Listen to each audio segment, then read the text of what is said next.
the Spectrum Arena in Philadelphia, Pennsylvania, getting ready for championship two-wheel drive pulling action. The weight transfer machine or pulling sled that each vehicle will hook up to, set at a starting weight of 40,000 static pounds. The objective in this sport, to pull that 40,000-pound mountain of metal as far as possible on a 135-foot distance track.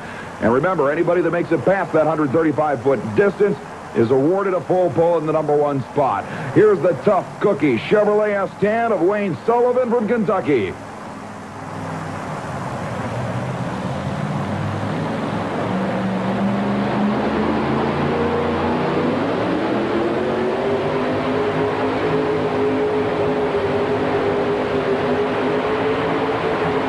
Sullivan finally digs in within inches of the finish line. We'll have to wait for the numbers on this one. It is ridiculously close.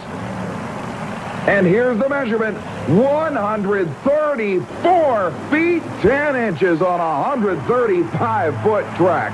2 inches short of a full pull on the very first run down the course. The next machine backing up to the starting line area. Jeff Macpherson out of Circleville, Ohio, the son of longtime campaigner Dick Macpherson, with his Bean Bandit 1990 Ford Ranger. The Macpherson family has been involved in U.S.HRA Association pulling competition since the original Circuit of Champions was incepted back in 1974. Now, with the second-generation driver behind the wheel, the ground crew connects the high-tensile strength steel chain that will connect the vehicle with the sled. Now he's hooking up the kill switch, which in fact, as an extra margin of safety, will shut down all electrical functions on the vehicle if indeed it should become separated from the sled. The young Macpherson entry. RPM's up, takes the green light of the green flag, and eases 40,000 pounds off the line. Wheels up, the way the two-wheel drive machine should be, just grazing the ground. But Macpherson digs in about 5 feet shy of the finish line. As soon as that weight transfer box reaches its apex at the front of the sled, that 40,000 pounds feels like about 120,000 pounds to the machine, and it starts spinning the tires 130 feet, 2 inches the distance for Jeff Macpherson. Here is the first of 2 entries that are by far campaigned by the strongest driver in this category. This is Wayne Rouse, the school teacher turned puller that Chris Chapman told you about earlier, from Dublin, Ohio. The little red truck is a Dodge Ram pickup utilizing a supercharged, fuel-injected JP1 aluminum Chrysler Hemi engine designed and created by Joe Paisano in Southern California.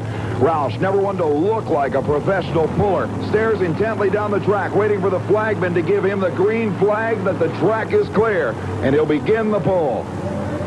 RPM's up, and now 2,000 horsepower is unleashed.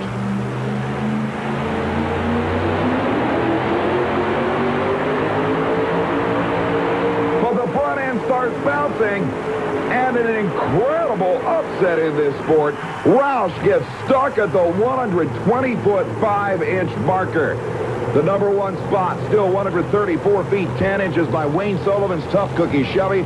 And here's another gorgeous S10, the Heartbreaker of Grady Bar from Baltimore, Maryland. This machine could win any custom car and truck show in the country.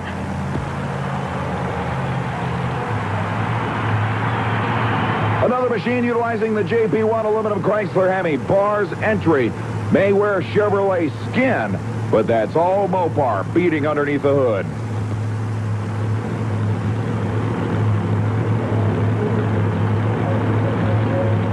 Hooked and ready. Now with the track clear, the starter will throw the green flag, reflected on the green light coming on top of the weight transfer machine. Here goes the Heartbreaker.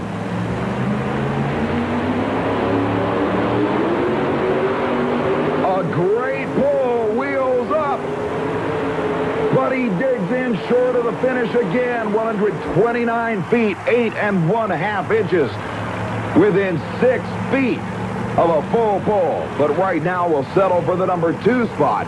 The Pennsylvania driver unhooks and takes the Heartbreaker back to the sidelines.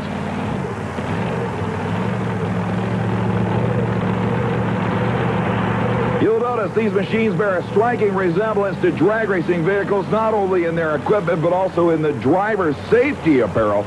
These guys are fully dressed for battle nowadays. A Nomex sock over the head, a 7-layer fire suit, fire boots, fire gloves, the helmet, and of course the mandatory roll cages and shoulder harnesses. Meanwhile, backing up to the starting line, the Good and Plenty entry. Butch Lepley out of Myersdale, Pennsylvania, another show-stopping entry. This one wearing 1990 Ford Ranger body panels.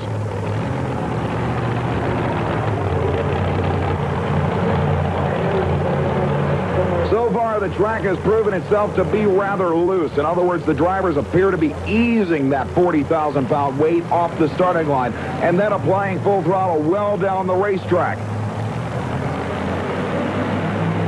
It's a touchy situation. Too much or too little throttle off the line. With the wheels start coming up for Butch Lepley, but he will dig in short of the mark by inches. 133 feet, 10 inches.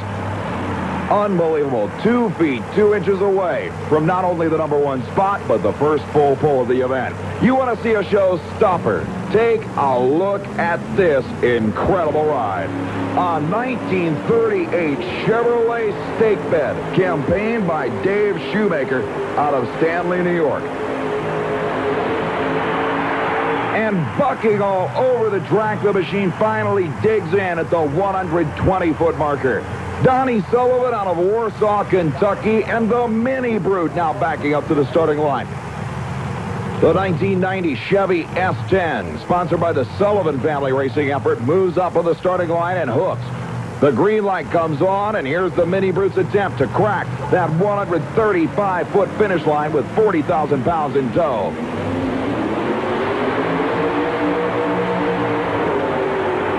Straining against the ever-increasing weight, a tremendous pull for the Minibrute. Maybe even with a little engine damage from the right bank of cylinders there as he shuts the engine down. Sullivan so close, yet so far. So still Wayne Sullivan's tough cookie Chevy S10 leads the Spectrum in Philadelphia with 2 more championship two-wheel drive pulling machines yet to run on this 135-foot course. So far, the very first man down the track, Wayne Sullivan's tough cookie Chevy S10 leads. But here is the current killer in the category. Wayne Rouse with his original bright yellow 1923 T-Roadster with supercharged Chrysler Hemi power. Easing into the throttle, Rouse now starts to hook up.